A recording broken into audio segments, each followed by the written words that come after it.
Hi friends, ಇವತ್ತು ನಾವು ಶ್ರೀಕೃಷ್ಣ ಭಗವಾನ್ ಜಗದ್ಗುರು ಶ್ರೀಕೃಷ್ಣ ಭಗವಾನ್ ಗುరించి ಆತ ನಮಗೆ ಏನು ಆದೇಶ ಮಾಡಿದ್ರೋ ತಿಳಿಸ್ಕೊಂಬಣಿ ಮೈ ಡಿಯರ್ ಫ್ರೆಂಡ್ಸ್.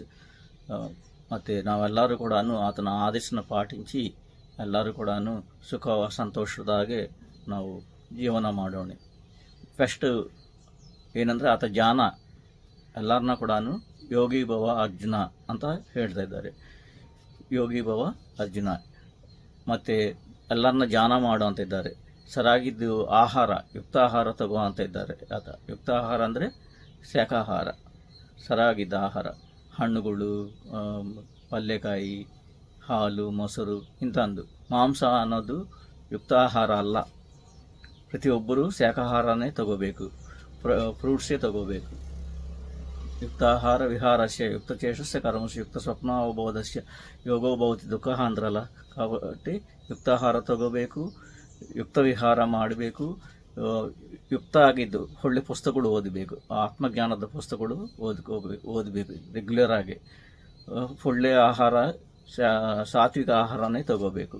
ಹಾಗೆಯೇ ಮತ್ತು ಯುಕ್ತ ವಿಹಾರಸ್ಯ ಯುಕ್ತ ಚೇಷ್ಟಸ್ಯ ಕರ್ಮಸ್ಸು, ಸರಿಯಾಗಿದ್ದ ಕೆಲಸಗಳು, ವೃತ್ತಿ ವ್ಯಾಪಾರಗಳು ಎಂಥದ್ದು ಮಾಡಬೇಕಂದ್ರೆ ಎಲ್ಲರಿಗೂ ಒಳ್ಳೆಯದು ಮಾಡೋದು, ಧರ್ಮಯುಕ್ತ ಆಗಿರಬೇಕು. ನೀವು ಸಂಘ ಒಳಗೆ ನೀವು ಮಾಡೋ ವೃತ್ತಿ ವ್ಯಾಪಾರದ ಇಂದ ಎಲ್ಲರಿಗೆ ನಷ್ಟ ಬರಬಾರ್ದು, ಎಲ್ಲರೂ ಸಂದಾಗಿರಬೇಕು ಅಂತ ಒಂದು ವೃತ್ತಿ ವ್ಯಾಪಾರನೇ. ಮಾಂಸ ಕಡಿಯೋದು, ದುಕಾಣಗಳು ಮತ್ತು ಹೆಂಡ ಕುಡಿಯೋದು ಇಂಥದ್ದು ಮಾಡನೆ ಮಾಡಬಾರ್ದು. ಇಂಥ ವೃತ್ತಿ ವ್ಯಾಪಾರಗಳು ಅಷ್ಟೂರಿಗೆ ಒಳ್ಳೆಯದು ಮಾಡೋ ಕೆಲಸಗಳನ್ನೇ ಮಾಡಬೇಕಾಗಲಿ, ವ್ಯಾಪಾರ ಮಾಡಬೇಕಾಗಲಿ. ಎಲ್ಲರ ನಷ್ಟ, ಎಲ್ಲರಿಗೆ ದುಃಖ ಬರೋದು, ನಷ್ಟ ಬರೋ ಕೆಲಸಗಳು ಮಾಡಲೇಬಾರ್ದು. ಹಾಗೆಯೇ ಮತ್ತು ಯಾ ನಿಶಾ ಸರ್ವಭೂತಾನಂ ತಸ್ಯಾಂ ಜಾಗೃತಿ ಸಂಯಮಿ, ಯಾ ನಿಶಾ ಸರ್ವಭೂತಾನಂ ತಸ್ಯಾಂ ಜಾಗೃತಿ ಸಂಯಮಿ, ತಸ್ಯಾಂ ಜಾಗೃತಿ ಭೂತಾನಿ ಆ ನಿಶಾ ಪಶ್ಯತೆ ಮುನಿ ಅಂದರು ಒಂದು ಶ್ಲೋಕದಲ್ಲಿ. ಏನಂದರೆ ಅದಕ್ಕೆ ಅರ್ಥ, ಎಲ್ಲರೂ ನಿದ್ದೆ ಮಾಡ್ತಾ ಇರ್ತಾರೆ, ಆಗಲಿ ಒಂದು ಯೋಗಿ ಧ್ಯಾನ ಮಾಡ್ತಾ ಇರ್ತಾರೆ. ರಾತ್ರಿ ಎಲ್ಲ ಧ್ಯಾನ ಮಾಡಬೇಕು, ಬೆಳಗಿನ ಹೊತ್ತು ಮತ್ತು ಮೌನಾಗಿರಬೇಕು. ಮೌನಾಗಂದರೆ ನಾವು ಮೇಯ್ನು ಯಾರನ್ನ ಸರಿಯಾಗಿದ್ದು ಕೆಲಸಗಳೇ ಮಾಡಬೇಕು. ಅಂದರೆ ರಾತ್ರಿ ಎಲ್ಲ ಧ್ಯಾನ ಮಾಡಬೇಕು, ಬೆಳಗಿನ ಹೊತ್ತು ಮೌನಾಗಿರಬೇಕು. ಮೌನಾಗಿದ್ದು ತನ್ನ ಕೆಲಸ ಏನೋ ತಾನು ನೋಡ್ಕೋಬೇಕು, ಇಂಪಾರ್ಟೆಂಟ್ ಕೆಲಸ ನೋಡ್ಕೋಬೇಕು. ಹಾಗೆಯೇ ಇದ್ದಿದ್ದು ಟೈಮ್ನಾಗೆ ಮೆಡಿಟೇಷನ್ ಎಲ್ಲರಿಗೆ ಫ್ರೀಯಾಗಿ ಹೇಳಿಸ್ಕೊಡ್ಬೇಕು. ಮೆಡಿಟೇಷನ್ ಹೇಳಿಸ್ಕೊಡ್ಬೇಕು. ಮೆಡಿಟೇಷನ್ ಅಂದರೆ ಶ್ವಾಸದ ಮೇಲೆ ಧ್ಯಾಸ. ಎಲ್ಲರಿಗೆ ಯುಕ್ತಾಹಾರ ಗುరించి, ಆತ್ಮಜ್ಞಾನ ಗುరించి ಎಲ್ಲರಿಗೆ ಹೇಳಿಸ್ಕೊಡ್ಬೇಕು ಅಂತ ಹೇಳ್ತಾ ಇದ್ದಾರೆ ಶ್ರೀಕೃಷ್ಣ ಭಗವಾನರು. ಯಾರಾದರೆ ಕೆಲಸಗಳು ಮಾಡ್ತಾ ಇರ್ತಾರೆ, ಸಂಪಾದಿಸಲಿಕ್ಕೆ ಕೆಲಸಗಳು ಮಾಡ್ತಾ ಇರ್ತಾರೆ, ಮನೆ ಕಟ್ತಾ ಇರ್ತಾರೆ, ಇಂಥ ಒಂದು ಭೌತಿಕ ಕೆಲಸನೇ ಅಲ್ಲ ಅಂತ ಇರ್ತಾನೆ ಆತ. ಅವೆಲ್ಲ ಸುಮ್ಮನೆ ಮಾಡ್ತಾ ಇರ್ತಾರೆ, ಅಂಥ ಕೆಲಸ ಅಲ್ಲ ಆತ ಹೇಳಿದ್ದು. ಮೆಡಿಟೇಷನ್ ಅನ್ನೋದೇ ನಿಜವಾಗಿದ್ದ ಕೆಲಸ. ಮೆಡಿಟೇಷನ್ ಅಂದರೆ ಕಣ್ಣು ಮುಚ್ಕೊಂಡು, ಕಣ್ಣು ಎರಡು ಮುಚ್ಕೊಂಡು ಶ್ವಾಸದ ಮೇಲೆ ಧ್ಯಾಸ ಇಟ್ಟು ಎಷ್ಟು ಗಂಟೆ ನಾವು ಮೆಡಿಟೇಷನ್ ಮಾಡ್ತಾ ಇರ್ತೀವೋ ಅದರನ್ನೇ ಮುಖ್ಯ ಆಗಿದ್ದ ಕೆಲಸ ಅಂತಿದ್ದಾನೆ ಆತ ಶ್ರೀಕೃಷ್ಣ ಭಗವಾನ್. ಮಿಕ್ಕಿದ್ದ ಕೆಲಸಗಳೆಲ್ಲ ಕೆಲಸನೇ ಅಲ್ಲ. ಅಂದರೆ ನಾವು ಮಾಡೋದು ರೆಗ್ಯುಲರ್ ಆಗಿ ನಾವು ಪ್ರತಿಯೊಬ್ಬರು ಮಾಡೋ ಕೆಲಸ ಅಲ್ಲ. ಮೆಡಿಟೇಷನ್ನೇ ನಿಜವಾಗಿದ್ದು, ಸತ್ಯ ಆಗಿದ್ದು ಕೆಲಸ ಅಂತ ಇದ್ದಾರೆ. ಮತ್ತು ಯುಕ್ತ ಭಾಷಣೆ, ಸರಿಯಾಗಿದ್ದ ಮಾತುಗಳು ಮಾತಾಡಬೇಕು, ಸರಿಯಾಗಿದ್ದ ಕೆಲಸಗಳು ಮಾಡಬೇಕು, ರೆಗ್ಯುಲರ್ ಆಗಿ ರಾತ್ರಿ ಎಲ್ಲ ಧ್ಯಾನ ಮಾಡಬೇಕು. ಬೆಳಗಿನ ಹೊತ್ತು ನಮ್ಮ ಮೇಯ್ನು ಕೆಲಸ ತಿಂಡಿಗೆ ಮತ್ತು ಹೊಟ್ಟೆಗೆ ಸಂಪಾದಿಸಿಕೊಂಡು ಮಿಕ್ಕಿದ ಸಮಯ ಎಲ್ಲ ಎಲ್ಲರಿಗೆ ಆತ್ಮಜ್ಞಾನನ ಮತ್ತು ಜ್ಞಾನನ ಹೇಳಿಸ್ಕೊಡ್ಬೇಕು ಅಂತ ಹೇಳ್ತಿದ್ದಾರೆ ಶ್ರೀಕೃಷ್ಣ ಭಗವಾನರು. ಅನನ್ಯ ಚಿಂತೆಯಂತೋ ಯೇ ಜನ ಮಾಂ ಪರಿಉಪಾಸತೆ ಅಹಂ ನಿತ್ಯಯುಕ್ತಾನೋ ಯೋಗಕ್ಷೇಮೋ ಅಹಾಮ್ಯಹಂ.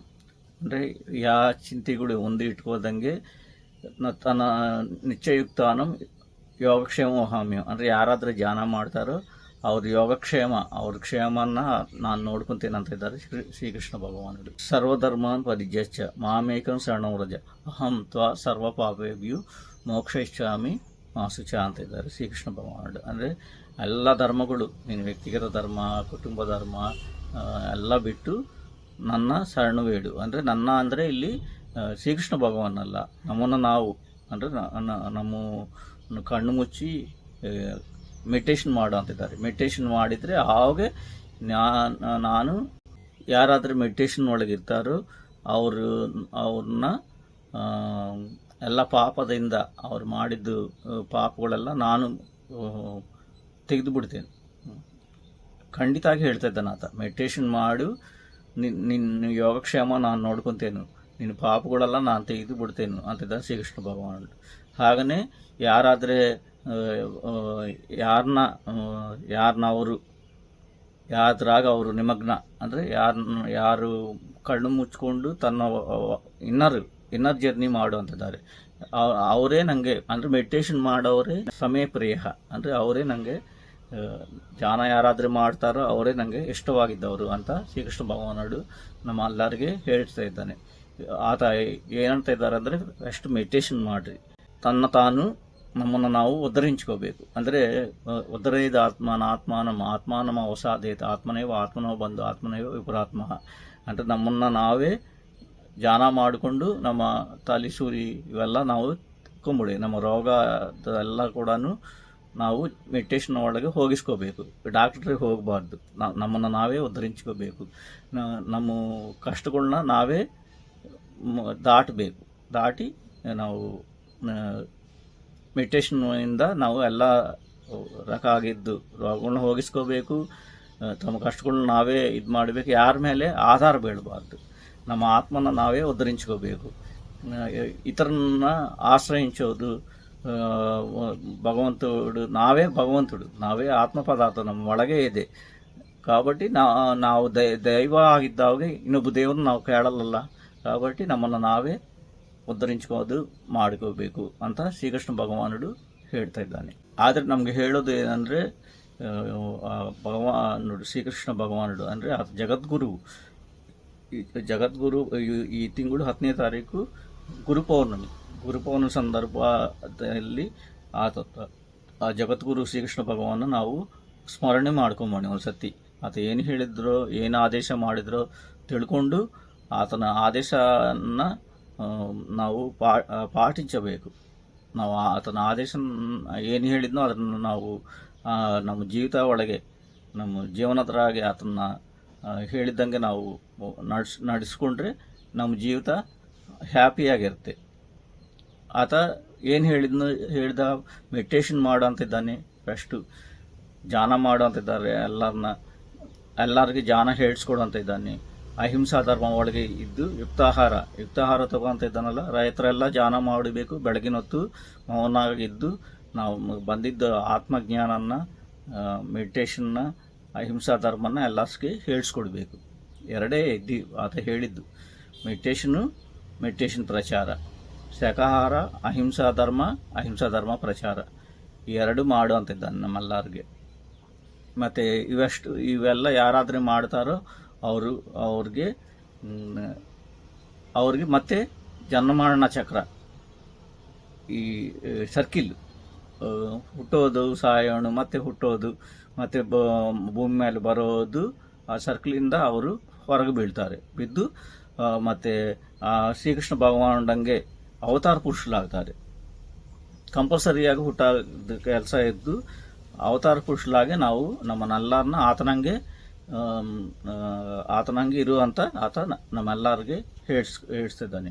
కాబట్టి ಆ ಜಗದ್ಗುರು ಶ್ರೀಕೃಷ್ಣ ಭಗವಾನುಡು ಯಾವುದಾದ್ರೂ ಹೇಳಿದ್ನೋ ನಾವೆಲ್ಲರೂ ಆತನ ವಾಕ್ಯದನ್ನು ಆತನ ಆದೇಶನ ನಾವೆಲ್ಲರೂ ತಗೊಂಡು ಆತನಂಗೆ ನಾವು ಕೂಡ ಸತ್ಯಲೋಕ ವಾಸಿ ಆಗಬೇಕಂತ ನಾವೆಲ್ಲರೂ ಕೋರ್ಕೊಂಬೋನೆ.